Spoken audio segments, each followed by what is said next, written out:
Dati nga ito lang ang lalagyan ko ng ORCR at talaga napakapangit nga ito.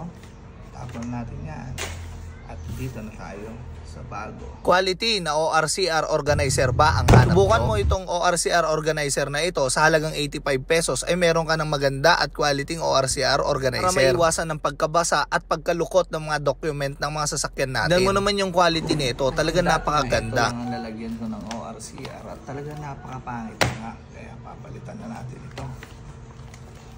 Ano lang siya? Kapangit. Kaya ito, tapon natin yan at dito na tayo sa bago.